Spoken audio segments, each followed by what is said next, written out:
হজ অর্থ কি? হজ অর্থ ইচ্ছা। আমার আপনার মাল যদি থাকে আর পরিপূর্ণ ইচ্ছা যদি আপনার আমার পোষণ করি, তাহলেই কেবলমাত্র মক্কা মদিনায় হজ করতে যাওয়া যায়। কথা ঠিক কিনা? এর প্রমাণ আমরা গত জুমায় আলোচনা করেছি। সম্মানিত হাজরিন, হজ ইসলামের 5টি রুকুন থেকে একটি রুকুন। হজ যদি কেউ অস্বীকার করে তাহলে সে কাফের হয়ে যাবে, তার ঈমান থাকবে না। জোরে কোন নাউযুবিল্লাহ। এ বাংলার জমিনে অনেক আছে, অনেক নাস্তিক আছে যারা পাইতারা করে ক্ষমতার চেয়ারে বসে যে হজ এবছর পালন না করলেও চলবে। এতগুলো টাকা নষ্ট করার কি প্রয়োজন আছে? অথচ বাংলার জমিন থেকে কোটি কোটি মিলিয়ন ট্রিলিয়ন টাকা পাচার হয়ে গেছে, ওগুলো নিয়ে কোনো কথা নাই। কথা বলেন ঠিক কিনা? সম্মানিত হাজরিন, আল্লাহ পাক রব্বুল আলামিন যাকে পছন্দ করেন তাকেই হজ করার তৌফিক দান করেন। আমাদের সমাজে এমনও মানুষ আছে, কোটি টাকার সম্পত্তি আছে, কোটি টাকার মালিক, ব্যাংক ব্যালেন্সের অভাব নেই, কত আগেই তার উপরে হজ ফরজ হয়েছে কিন্তু হজ করতে পারে না। আবার এমনও মানুষ আছে, দিন মজুর, দিন আনে দিন খায়, নুন আনতে পান্তা পোড়ায়, কিন্তু আল্লাহ তাআলা তার ভাগ্যে হজ দিয়ে দিয়েছেন, হজ আদায় করে চলে এসেছে। হতে পারে অন্যের বদলি হজ। এ বাবা তুমি বসো, থামায় দেন।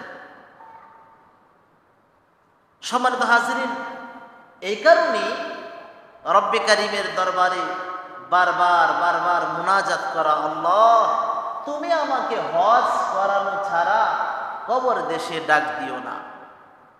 আপনার আমার ডাকটা যদি আসলেই ভালো হয়, এই মুসলমান ভাই, আপনার আমার মুনাজাতটা যদি আসলেই দিল থেকে হয়, ওগো আসমানের মালিক,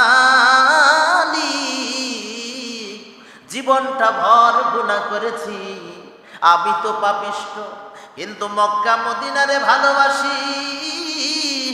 মক্কাকেও ভুলতে পারি না, মদিনারেও ভুলতে পারি না, মক্কা মদিনার প্রেমে বিভোর। ওগো আসমানের মালিক, তবে আমাকে হজ না করাইয়া এই দুনিয়া থেকে বিদায় দিও না। এ মুসলমান ভাই আমার, ও পর্দানিশীন মা বোন, ভালো করে বোঝেন, আল্লাহ পাক রব্বুল আলামিনকে যদি আমরা ভালো করে রব্বে কারীমের দরবারে পেশ করতে পারি নিজের চাহাতটা, রব্বে কারীম আজ হোক কাল হোক, যদি আপনার আমার নিয়তে গড়বড় না থাকে, রব্বে কারীম মৃত্যু দেওয়ার পূর্বে কোনো না কোনো একদিন মক্কা মদিনায় সফর করাবে ইনশাআল্লাহ। কথা ঠিক কিনা? আমার মুসলমান ভাইরা রে আমার, ভালো করে বোঝেন, রব্বে কারীম বলেন কি, ওয়ালিল্লাহি আলান নাসি হিজ্জুল বাইতি মান ইসতাতাআ ইলাইহি সাবিলা। আল্লাহ পাক রব্বুল আলামিন বলেন, যে ব্যক্তি নাকি রব্বে কারীমের সন্তুষ্টির জন্য, হজটা কার জন্য? জোরে বলেন।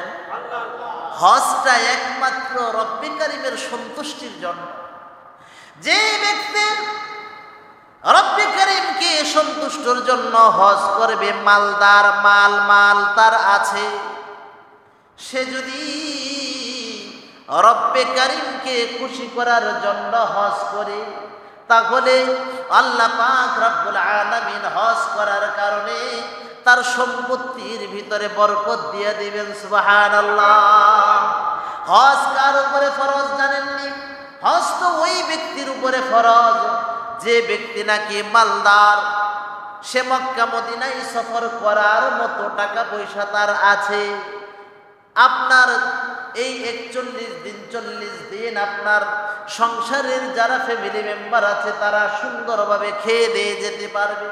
রব্বে কারীম ওই ব্যক্তির উপরেই হজ ফরজ করেছেন।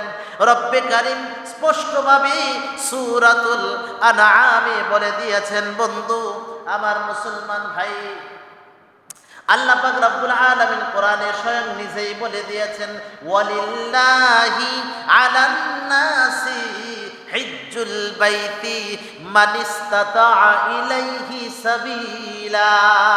ওই ব্যক্তির উপরে হজ ফরজ করা হয়েছে যে ব্যক্তি মক্কা মদিনায় সফর করার মতো নিজের কাছে টাকা পয়সা আছে। আমি মধ্যবিত্ত পরিবারের মানুষ, আমার আপনার টাকা পয়সা নাই। আমি যদি আমার ফ্যামিলি মেম্বার রেখে যাই তাহলে 10 দিন খাওয়ার পরে উপবাস থাকবে। আমি ওইরকম টাকার মালিক না, সুতরাং কি আমার উপরে হজ করা ফরজ না। সম্মানিত হাজির, ভালো করে বুঝেন, গত পরশুদিন থেকে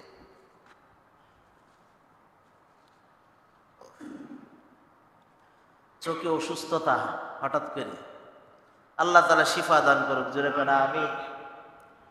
আমার মুসলমান ভাই ভালো করে বোঝেন, যে কথাগুলো আপনার খেদমতে বলতেছিলাম, আপনার ধন সম্পদ আছে, মক্কা মদিনায় যেতে পারবেন, আবার আসতে পারবেন, টাকা পয়সা আছে, আপনার সংসারের ফ্যামিলি মেম্বার যারা আছে নির্দ্বিধায় খেয়ে দিয়ে যেতে পারবেন, তাহলেই আপনার উপরে হজ করা ফরজ হবে।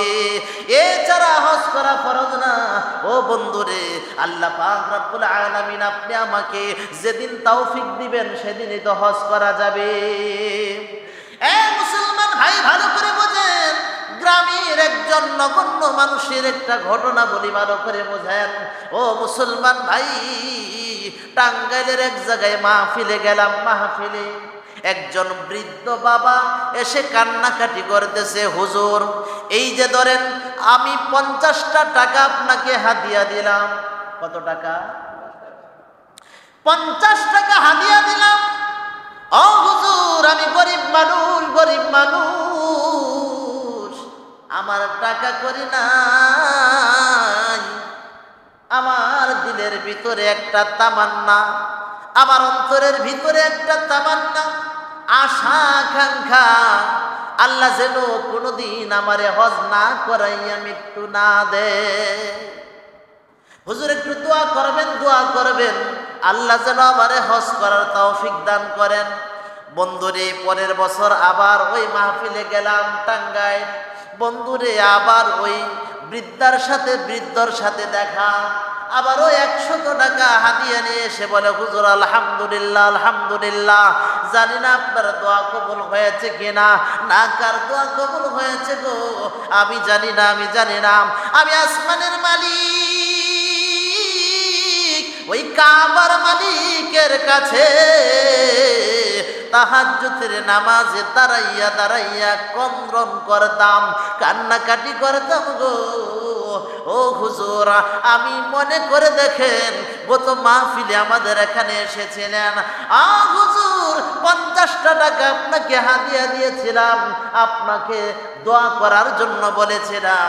জানি না আপনি দোয়া করেছেন কিনা, আমার মনে সাক্ষী দেয় আপনি দোয়া করেছেন।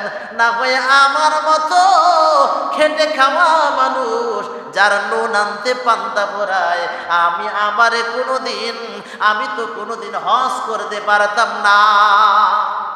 ঘটনা হলো, আমি জিজ্ঞাসা করলাম, বাপজান তাহলে আপনি হজটা করলেন কিভাবে আমাকে একটু বলেন। বলে, হুজুর মাহফিল তো শেষ মুনাজাতটা আপনি দিয়েছিলেন, মুনাজাতে কান্নাকাটি করে রব্বে কারীমের দরবারে বলেছিলাম, ওগো আসমানের মালিক, কাবার মালিক যেহেতু তুমি, নেওয়ারও মালিক তুমি, আমার তো সামর্থ্য নাই, টাকা পয়সা নাই, ঘরই তো থাকার নাই, ভালো একটা ঘরে নাই, তাহলে আমি কিভাবে যাব? ওগো আল্লাহ, তুমি আমারে হজে যাবার, কাবা শরীফে যাবার তৌফিক দিয়া দাও। হুজুর বিশ্বাস করবেন কিনা জানি না, একজন মানুষ এসে বলে, আমার বাবার বদলি হজ করার জন্য লোক খুঁজতেছি। চিল্লায় বলেন আল্লাহু আকবার। হুজুর বাবার বদলি হজ করাবে বলে আমাকে একজন নিয়ে পাসপোর্ট ভিসা কমপ্লিট করে আমাকে হজে পাঠাইয়া দিছে। আমার আল্লাহ অন্যের মাধ্যমে আমার হজ করার তৌফিক দিছে সুবহানাল্লাহ। এই কারণে ভাইজান কোটি টাকার মালিক হতে পারে, আপনি কোটি কোটি বিলিয়ন ট্রিলিয়নের মালিক হতে পারেন, আপনার টাকার অভাব নাই, সম্মানের অভাব নাই, কিন্তু দেখেন সমাজের ভিতরে এমন অনেক মানুষ আছে যারা আজও পর্যন্ত মক্কা মদিনায় যেতে পারে নাই, কিন্তু এমনও মানুষ আছে আপনার রিক্সা চালায়, তারপরে পেটে ভাত জুটে, কিন্তু সে মক্কা মদিনায় হজ করে এমনকি আপনার উমরা করে চলে এসেছে। আমার মুসলমান ভাই ভালো করে বোঝেন, যাদের উপরে হজ করা ফরজ, জীবনে একবার হলেও হজ করতে হবে। নামাজ আদায় না করলে যেরকম জাহান্নামে যেতে হয়, হজ যদি আপনার আমার উপরে ফরজ হয়ে থাকে, আদায় না করার কারণে জাহান্নামে যেতে হবে। জোরে কোন নাউযুবিল্লাহ। এবার বুঝছেন নি? যেরকম হজ করলে সওয়াব আছে, আল্লাহ তাআলা নিষ্পাপ করে দেয়, এরকম ভাবে হজ না করলে আবার শাস্তির সম্মুখীন করেন।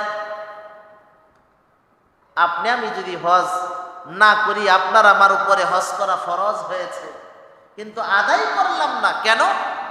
সংসার থেকে বলে 5 লক্ষ টাকা খরচ হবে, না না না, সম্ভব না, আপনি যেতে পারবেন না। এই 5 লক্ষ টাকা দিয়ে ফ্যাক্টরিতে ইনভেস্ট করেন, দোকানে মাল উঠান, এই 5 লক্ষ টাকা খরচ একসাথে করা যাবে না। ছেলেটারে ইউনিভার্সিটিতে পড়ানো হচ্ছে, মাস গেলে 50,000 টাকা খরচ। কি বলেন, আছে না? একটু জোরে বলেন। আমার মুসলমান ভাইরা রে আমার, ভালো করে বুঝেন, ভালো করে বুঝেন, রব্বে কারীম যখন নাকি আপনার আবার তৌফিক দিয়া দিবেন, কেউ ফিরিয়ে রাখতে পারবে না। যেমনটা নাকি গত জুমায় আলোচনা করেছিলাম, একজন গোয়ালের কথা মনে আছে কিনা? ইচ্ছা আছে, মেহনত করেছে, হরকত করেছে, রব্বে কারীম বরকতে ভরপুর করে দিয়েছে। সুবহানাল্লাহ। আমার মুসলমান ভাইরা রে আমার, ভালো করে বোঝেন, হজে গেলে নিজের দিলের ভিতরে সান্ত্বনা আসে। সান্ত্বনা, এটা কেমন একটা উদাহরণ দিলে বুঝবেন। আপনার বাবা আব্দুর রহমান সাহেব, আপনারা 5 ভাই, আপনারা 5 ভাই দিন যাপন করতেছেন, বাপজানও আছে। হঠাৎ করে খবর এলো বাপজান নাই, দুনিয়ার মায়া ত্যাগ করে চলে গিয়েছে। এখন তো চোখের পানিগুলো বেয়ে বেয়ে, গাল বেয়ে বেয়ে পড়তেছে, দাড়ি মুবারক ভিজতেছে, বুক ভেসে যাচ্ছে চোখের পানি। নাই নাই নাই, আমার বাবা আজকে দুনিয়াতে না। এই কথা বলে আপনি চিল্লাচ্ছেন, দাফন কাফন শেষ হলো। এ মুসলমান ভাই, বাবা গ্রামের বাড়িতে থাকতো, আরে উঠানের এক পাশেই তো পেঁপের চারা লাগাইলো। আজকে বাপজান নাই, পেঁপে গাছে আপনার পেঁপে ধরেছে। কাছারি ঘরের সামনে আম গাছ রোপণ করেছিলেন, আব্বাজান আজকে নাই নাই, আম গাছে আম ধরেছে, আমের সিজন, কাঁঠাল গাছে কাঁঠাল ধরেছে। আমার মুসলমান ভাই ভালো করে বুঝেন, ভালো করে বোঝেন, আল্লাহ পাক রব্বুল আলামিন প্রত্যেকের মাধ্যমে স্মৃতি রাখে। স্মৃতি স্মৃতি, বাবার স্মৃতিগুলো বারবার মাথায় আসে রে। ওই পেঁপে গাছের নিচে গেলে বলে, আহারে আব্বাজান আজকে নাই, কিন্তু পেঁপে গাছে তো পেঁপে ধরছে। না না না, এই পেঁপে প্রথম পাকা পেঁপেটা আমি খাবো না। বাপজানের স্মৃতিচারণ করতে গিয়ে বলে, শুক্রবার আমাদের কেন্দ্রীয় মসজিদে পেঁপেটা আগে নিয়ে যাই, আল্লাহর রাস্তায় দান করি গো। আমার বাবা বড় কষ্ট করে করে আম গাছ লাগাইলো, বৈশাখ মাস এসেছে, আম তো ধরেছে ভালো। না না না, এ চার ভাই শোনো, আম তোমরা এখন খেও না, এই গাছের সাথে আমার বাবার স্মৃতি লেগে আছে, এই পেঁপে গাছের সাথে স্মৃতি আছে, আম গাছের সাথে স্মৃতি আছে, কাঁঠাল গাছের সাথে আমার বাবার স্মৃতি জড়িয়ে আছে রে।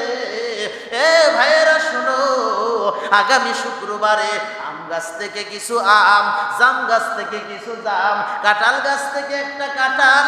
এ বন্ধুরে ভালো করে বুঝো, ও ভাইয়েরা শোনো শোনো শোনো, পেঁপে গাছে যে পেঁপেটা সবচেয়ে বড়, ওই পেঁপেটা আম জাম কাঁঠাল পেঁপে বাবার স্মৃতিচারণ করার জন্য আমরা লও সর্বপ্রথম আল্লাহর রাস্তায় দান করি, এরপরে না হয়ে খাবো। কথা ঠিক কিনা জোরে বলে? আমার এই উদাহরণটা বুঝে থাকলে বাজার, এখন আপনি বয়ানটা ভালো করে বুঝবেন। আমার মুসলমান ভাই, আপনি আমি শুধু স্মৃতিচারণ করি, ওই মক্কা মদিনায় আমার বাবা আদবের স্মৃতি আছে, ওই মক্কায় আমার বাবা ইব্রাহিম খলিলুল্লাহর স্মৃতি আছে। আপনার আমার টাকা নাই, পয়সা নাই, আরে কে না পাগল হয়? মক্কা মদিনার ছবি দেখেই তো পাগল হয়ে যায়। আরে বন্ধুরে, দেখলে ছবি পাগল হবি, ওই যে মদিনার দেখলে ছবি পাগল হবি, ওই যে কাবার। আরে কাবার প্রেম যদি দিলের ভিতরে থাকে, মা এবং বাবার স্মৃতি গাছের সাথে লেগে থাকলে যেরকম নাকি বাবার কথা মনে হয়, মার কথা মনে হয়, প্রিয়জনের কথা মনে হয়, দুঃখ রাখা যায় না, চোখ দিয়ে পানি পড়ে, গাল বেয়ে পানি পড়ে জমিনে। কেন? বাবার স্মৃতি। বন্ধুরে, তুমি মক্কা মদিনায় যাইবা, মক্কায় গেলে তো ওই কাবাটারে দেখবা, যেই কাবাটা আমাদের আদি পিতা হযরত ইব্রাহিম খলিলুল্লাহ আলাইহিস সালাতু ওয়াস সালাম নিজ হাতে পাথর দিয়ে বানাইছে। আল্লাহু আকবার। বানাই নাই? আমার মুসলমান ভাইরা আমার, যে আব্বা জানের হাতে কাবা বানালো, হাতিমে কাবা পাশেই তো আছে না? আমার মুসলমান ভাই, এখনো পর্যন্ত পায়ের চিহ্নগুলো আছে রে। ওই কাবায় গেলে বাপজানের স্মৃতিচারণ করা যায়। আমার মুসলমান ভাই, একটা কথা মনে রাখবেন, সেই কথাটা হলো, আপনি আমি পর্যটক হিসাবে অনেক জায়গাতে যাই কিনা জোরে বলেন? অনেক জায়গাতে যাই। আমার মুসলমান ভাই রে, আপনি যদি পর্যটক হিসাবে কক্সবাজারে যান, সি বিচে গিয়ে একদিন, 2 দিন, 3 দিন 5 তারা হোটেলের ভিতরে থাকলেন, 5 স্টার হোটেল। এই হোটেলে থাকার পরে সি বিচের পারে বন্ধুরে সুন্দর সুন্দর চেয়ারের উপরে বসে আল্লাহ পাক রব্বুল আলামিনের প্রাকৃতিক দৃশ্যগুলো আপনি দেখলেন। মনোরম পরিবেশ, সাগরের পারে বসে বসে যখন নাকি আপনি সুন্দর আবহাওয়া, হিমেল হাওয়া আপনার গায়ে লাগাবেন রে, আপনার দিলটা ঠান্ডা হয়ে যাবে। কিন্তু এটা কয়দিন? প্রশ্ন আসেনি? এটা কয়দিনের আনন্দ? প্রথম দিন যাবেন, 1-2 ঘন্টা সি বিচে বসে থাকবেন, 3 ঘন্টার পরে আর ভালো লাগে না। কথা ঠিক কিনা? এখানে হাজী সাহেব বা উমরা করেছেন, এখানে কয়জন আছেন? একটু হাত উঠান দেখি। আছেন? আল্লাহ, আয় আল্লাহ। আচ্ছা, হাত উঠাই তো দেখি, একটু হাত উঠাই, সকলে হাত উঠাই, সকলে হাত উঠাই। লিল্লাহে তাকবীর, লিল্লাহে তাকবীর। আয় আল্লাহ, যারা হাত উঠাইছে সকলকে মক্কা মদিনায় সফর করার তৌফিক দান করুন, আমিন। আমার মুসলমান ভাই, যারা হজ করেছে তাদেরকে জিজ্ঞাসা করবেন, হাজী সাহেব, আচ্ছা বলুন তো দেখি, যখন নাকি সর্বপ্রথম মক্কা আর সেই কাবার গিলাফ ধরার জন্য চেষ্টা করেছেন, দূর থেকে কালো গিলাফ আবৃত কাবাকে দেখেছেন, নিজের দিলের ভিতরে কেমন কম্পন সৃষ্টি হয়েছিল। আরে মানুষ তো দেওয়ানা হয়ে যায়, এখনো পর্যন্ত ভাগ্যে জুটে নাই মানুষের বর্ণনা শুনেছিলি ভাই। কাবা শরীফ যখন নাকি আপনার 500 হাত 600 হাত 1000 হাত দূরে থাকে, যখন নাকি হাজী সাহেবরা এই যে একটা পরে বন্ধুরে 2 কাপড়ে আপনার নিজেকে সাদা কাপড়ে পেছাইয়া লাব্বাইক আল্লাহুম্মা লাব্বাইক লা শারীকা লাক লাব্বাইক, ও বন্ধুরে গিয়ে হাজিরা দেয়, আল্লাহ আমি হাজির, ও গো আল্লাহ তোমার গোলাম হাজির, ও গো মনিব সেই সুদূর বাংলাদেশ থেকে এসেছি, হাজার হাজার মাইল অতিক্রম করে গো তোমার কাবাকে ছোঁয়ার জন্য, তোমার কাবার ভালোবাসা নিজের দিলের ভিতরে আলিঙ্গন করার জন্য, তোমার কাবাকে ছোঁয়ার জন্য গো। হাদিস শরীফে আছে যে ব্যক্তি নাকি সর্বপ্রথম কাবা সচক্ষে দেখবে, যে ব্যক্তি যত নেক দোয়া আছে সর্বপ্রথম কাবাকে দেখে যেই দোয়াটা করবে, আমার রব আমার আসমানের মালিক কাবার মালিক সাথে সাথে ওই মুনাজাতটা কবুল করে নেয়। সুবহানাল্লাহ, আর আসতে বলে। আমার মুসলমান ভাই নিয়ত করবেন, আল্লাহ জীবনে একবার হলেও কাবায় যাব, জীবনে একবার হলেও মদিনায় যাব, জীবনে একবার হলেও মক্কা মদিনায় যাব। मैं जिंदगी में एक बार मदीना जाओ, मैं जिंदगी में एक बार मदीना जाओ, मदीना जाओ कभी लूट ना आओ, मैं जिंदगी में एक बार काबा जाबो। আল্লাহ পাক রব্বুল আলামিন যখন নাকি মক্কা মদিনায় নিয়ে যাবে, মক্কাতে নিয়ে যাবে, দূর থেকে যখন কালো গিলাফ আবৃত সেই কাবাকে দেখবেন, দোয়া করবেন, আল্লাহ 50 বছর বয়স হয়েছে, 40 বছর বয়স হয়েছে, বালেগ হওয়ার পর থেকে 5 বছর নামাজ আদায় করি নাই, 10 বছর নামাজ আদায় করি নাই গো। ও গো আসমানের মালিক, ও কাবার মালিক, তুমি আমার গুনাহগুলো মাফ করে দাও। আল্লাহু আকবার। এ মুসলমান ভাই ভালো করে বুঝেন, কাবা যেই কাবার সাথে হযরতে আদম আলাইহিস সালাতু ওয়াস সালামের স্মৃতি আছে, যেই কাবার সাথে নবী নাম হযরতে ইব্রাহিম খলিলুল্লাহর স্মৃতি জড়িত আছে, ও বন্ধুরে যেই কাবাতে ফেলে আপনার আমার নবী আকে নামদার তাজদারে মদিনা সরকারে দু আলমের অসংখ্য অসংখ্য স্মৃতি আছে।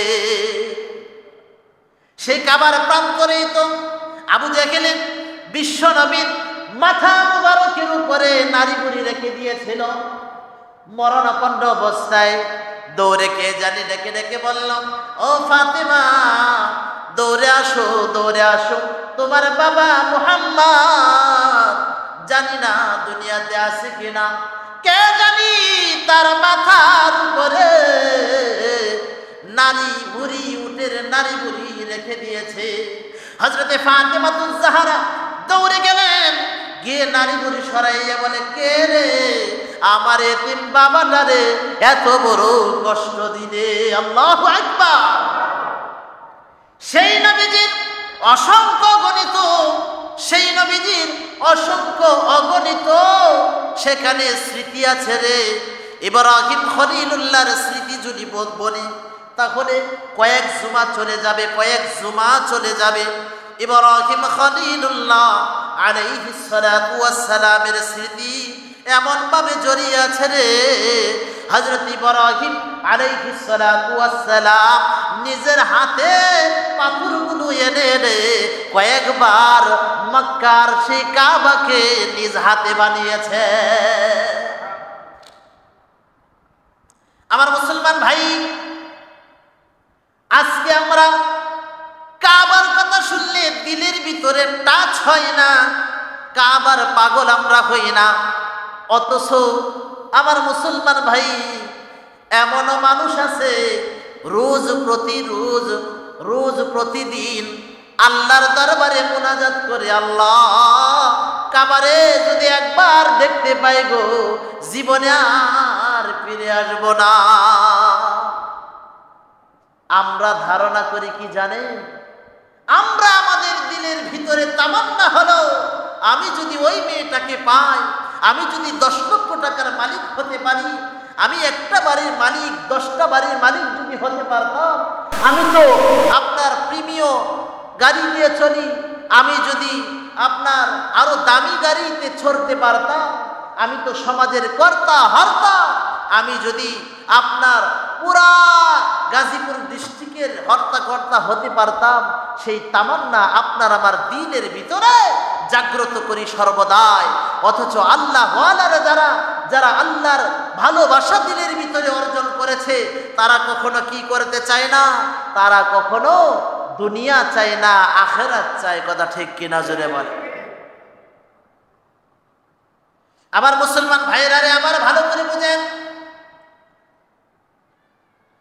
দেখবেন যার দিলের ভিতরে ঈমান আছে, ঈমান, আমরা মাহফিলে যাই না, অনেক সময় অনেক স্টিকার বিক্রি করেনওয়ালা দোকান নিয়ে বসে না, বসে মক্কা মদিনার কাবার স্টিকারগুলো নিচে যখন রাখে, আপনি যখন পায়ের সমতুল্য জায়গাতে রাখে, যার দিলের ভিতরে ঈমান আছে তার দিলের ভিতরে কষ্ট লাগে। কথা ঠিক কিনা? আরে ছবিগুলো পরে আছে, কিন্তু আমার কাবার ছবি এখানে থাকবে কেন? কিন্তু ব্যবসায়িক ভাইরা এটা বুঝে না। অনেক সময় এই যে জায়নামাজের ভিতরে কাবার ছবি দেওয়া আছে, আসেনি? মাসআলা শুনেন, ওই সমস্ত জায়নামাজ কিনবেন যে জায়নামাজগুলোতে কাবা বা মক্কা মদিনার ছবি নাই। কেন? আপনি যাকে ভালোবাসেন, আপনি কি পারবেন যে আপনার বাবার ছবিটা আপনার পায়ের নিচে রাখা? তো জুড়ে বলেন, সম্ভব?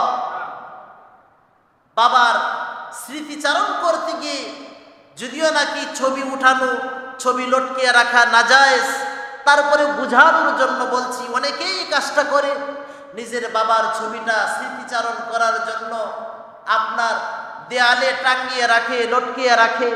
ওই ছবিটা যদি হুচুটকে বা কোনো ক্রমে নিচে পড়ে যায় পায়ের নিচে, তৎক্ষণাৎ ছবিটাকে উঠিয়ে চুমু খাই, আব্বুর ছবিটা নিচে পায়ের নিচে পড়ে গেছে, এটা মানা যায় না। আমার মুসলমান ভাইরা রে আমার, আরে যেই বাবা জন্ম দিয়েছে সেই বাবার একটা ছবি যদি আপনার পায়ের নিচে পড়ে আর এটা সহ্য না হয়, কেউ যদি নিজের বাবার নিজের প্রিয়জনের ছবিটা ছিঁড়ে ফেলে দেয়, মনে কই তারে ছিঁড়ে ফেলি, মনে কই তারে থাপড়াতে গাল লাল করে ফেলি। কেন বাবার ছবিটা ছিঁড়লে? এই বাবার ছবিটার সাথে আমার স্মৃতি আছে রে। এবার আসুন আমার মুসলমান ভাই, এই বাবার একটা ছোট ছবি স্মৃতিচারণ করার জন্য আপনি এত কিছু করতে পারেন।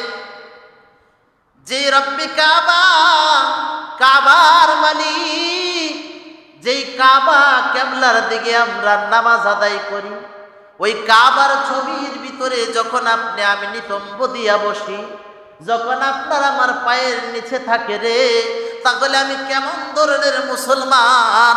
আমার শ্রদ্ধা বুটটা রইল কোথায়? কথা ঠিক কিনা জোরে বলে।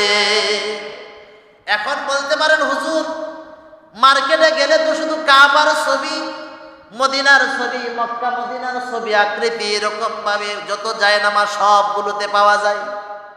শুধু তাই নয়, আমাদের মসজিদে, বিভিন্ন মসজিদে দেখবেন মহিলা যখন নাকি মাইয়াতা থাকে, মৃত্যুবরণ করে মহিলারা, খাটিয়ার উপরে চাদর দেওয়ার জন্য কালো একটা চাদর দেওয়া হয় পর্দার জন্য।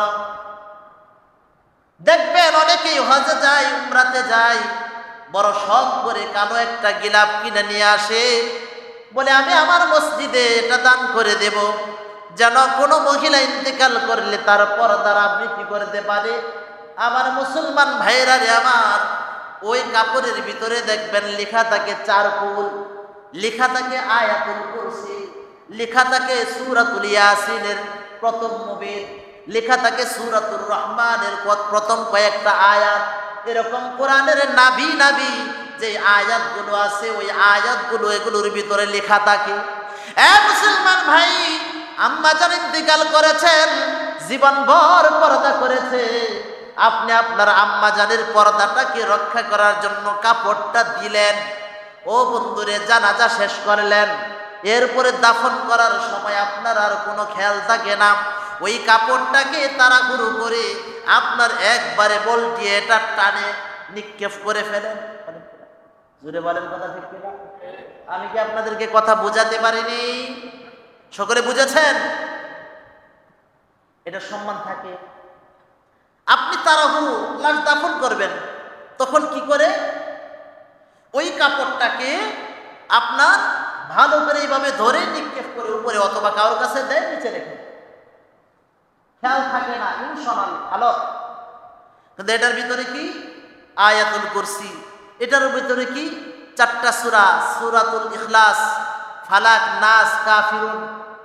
এটার ভিতরে কি আপনার, এটার ভিতরে সূরাতুল ইয়াসিনের প্রথম মুবিন, এরপরে এটার ভিতরে কি সূরাতুর রহমানের কয়েকটা আয়াত, এরকম ভাবে সূরাতুল বাকারার শেষ 3 আয়াত এরকম ভাবে লেখা আছে।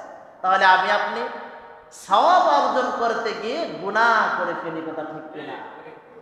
আমার মুসলমান ভাইয়েরা রে আমার, প্রশ্ন হতে পারে তাহলে এই যে নামাজগুলো কোন কোম্পানি করে, এই যে নামাজগুলো বা কাপড়গুলো কিভাবে করা হয়, এর থেকে বাঁচবো কিভাবে? মুসলমান ভাইয়েরা রে আমার, এই যে এখন ফিলিস্তিন যারা আছে, ফিলিস্তিনের মুসলমান, ও বন্ধুরে গাজার মুসলমান, এই যে নির্যাতিত কেন জানুনি? ও বন্ধুরে, সব তো নির্যাতন করতেছে ইহুদির গোষ্ঠী, কথা ঠিক কিনা? ওই ইহুদির গোষ্ঠীরা তারা চায় আমাদের ঈমান আমল, আমাদের কুরআন যেন পদদলিত হয়। তারা চায় আমাদের আপনার বাইতুল্লাহর ছবি যেন পদদলিত হয়, মক্কা মদিনার ছবিকে যেন সকলে কি করে রে, সকলে যেন বেইজ্জতি করে। এ কারণে তারা এমন কোম্পানি খুলেছে বন্ধুরে, অধিকাংশ ইহুদিদের এই কোম্পানিগুলো মক্কা মদিনায় পরিচালনা করে।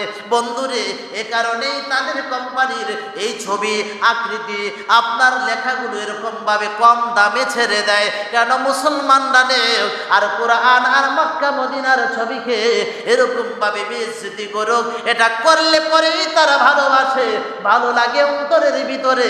কেন না রে বন্ধু, শত শত বছর আপনার সেই বাইতুল আকসাকে নেওয়ার জন্য ইহুদির বাচ্চারা এখনো পর্যন্ত চেষ্টা করে দিয়েছে।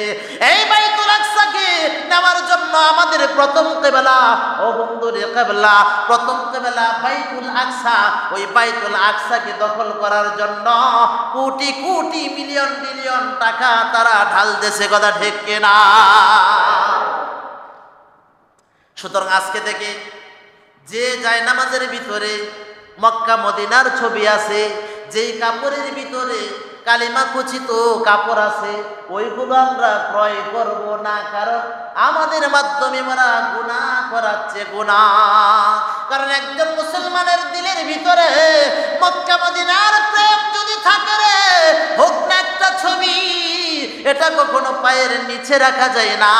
ও বন্ধুরে, একটা বার চিন্তা করেছেন কিনা, আমি আপনি কত সময় পায়ের নিচে একবারে মক্কার ছবি, কাবার ছবি পাড়া দিলাম, দিছে না?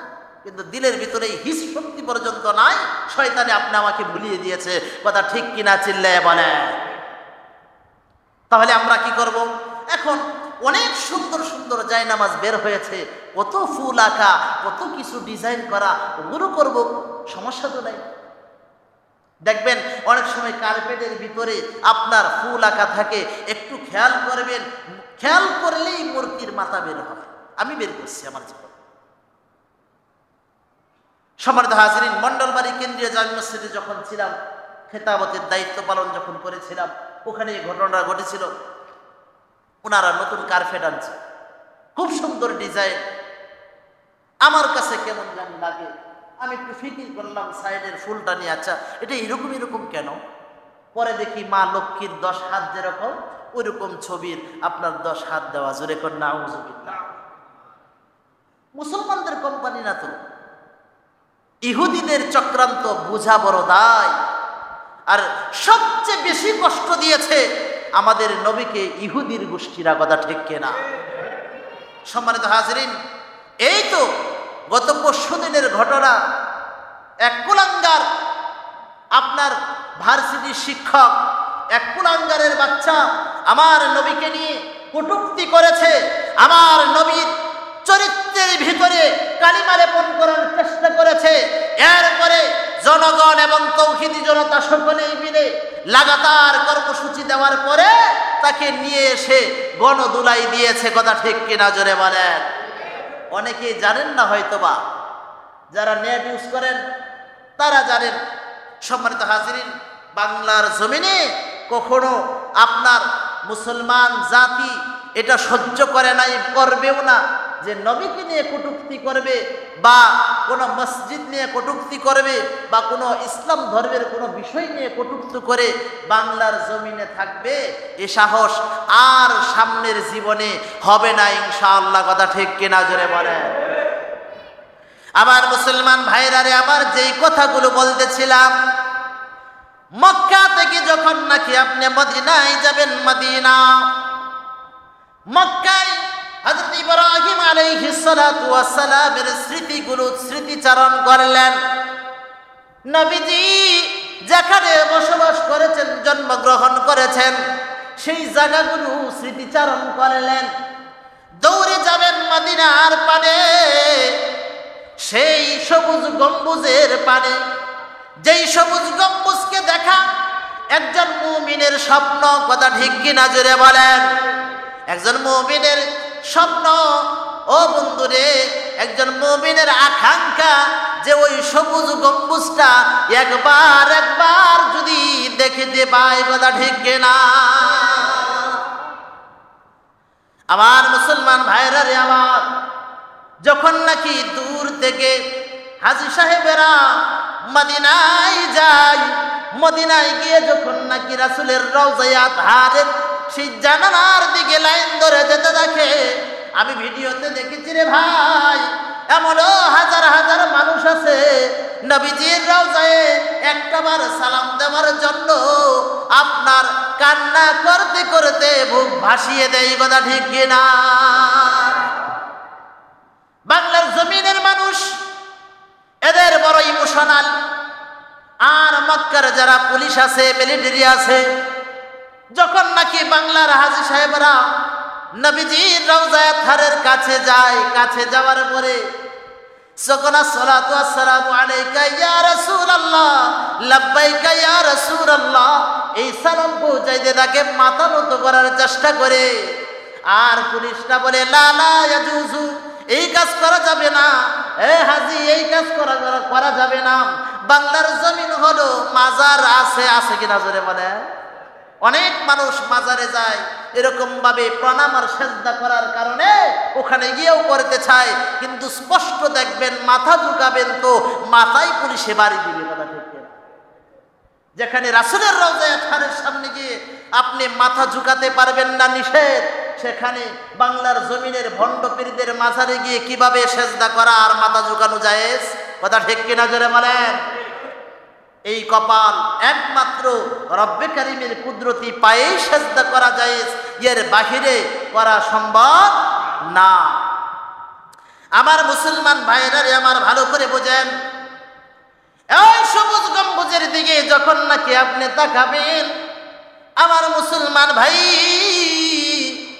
সবুজ গম্বুজওয়ালাকে দেখে দেখে যখন নাকি আপনি সালাম দিবেন, লাব্বাইকা ইয়া রাসূলুল্লাহ, আসসালাতু ওয়াসসালামু আলাইকা ইয়া রাসূলুল্লাহ, আমার নবীজি নিজ কানে শুনতে পান, সাথে সাথে রওজায়ে আতহার থেকে উত্তর দেয়, অমুকের বলা অমুক, আমি শুনেছি রে তোমার উপরেও শান্তি বর্ষিত হোক।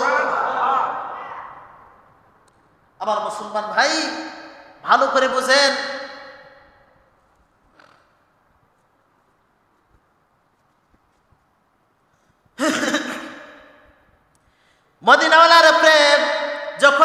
যার ভিতরে যেমন হয়। ও ভাইয়েরা ভালো করে বুঝো, এ কারণে মদিনাওয়ালার প্রেম দিলের ভিতরে জাগ্রত করতে হবে। এ মুসলমান ভাই, যখন নাকি সালাম দেওয়া হয় নবীজি বলেন আমি নিজের কানে শুনি রে, আমি নিজের কানে শুনি এবং নিজে স্বয়ং নিজের জবান দিয়ে উত্তর দেই সুবহানাল্লাহ। নবীজি হাদিসে বলেন মান যারা কবরি ওয়াজাবাত লাহু শাফাআতি, যে ব্যক্তি সশরীরে আমি নবীজির রওজায়ে আতহার কি করবে, জিয়ারত করবে, জিয়ারত করে সশরীরে সালাম দিবে, আমার জন্য ওই ব্যক্তিটার জন্য সুপারিশ করা আমার পক্ষে ওয়াজিব হয়ে যায়। তাহলে বলেন তো দেখি, মক্কা মদিনায় যাওয়ার দরকার আছে নি? অনেকেই টাকাওয়ালা আছে, পয়সাওয়ালা আছে, কিন্তু মক্কা মদিনায় যেতে চান না। আমি বলবো ভাইজান, অনেক আগেই তো আপনার উপরে হজ করা ফরজ হয়েছে। আপনি আমি সর্বত্র চেষ্টা করি রব্বে কারিমের কাছে মুনাজাত করে কান্নাকাটি করে ফাইসালা করাই যে আল্লাহ তুমি আমারে কবুল করো। আল্লাহ তাআলা ইনশাআল্লাহ মক্কা মদিনায় কবুল করবে ইনশাআল্লাহ। আমরা বেশি বেশি দোয়া করব আর চেষ্টা করব। মান জাদ্দা ওয়াজাদা, চেষ্টা করলে উপায় হয়। আমার মুসলমান ভাই, আমরা সর্বত্র চেষ্টা করব রব্বে কারিমের দরবারে বেশি বেশি দোয়া আর মুনাজাত করব। আল্লাহ তুমি আমাদের সকলকে মক্কা মদিনায় সফর করার তৌফিক দান করুন, আমিন। জোরে বলি আমিন।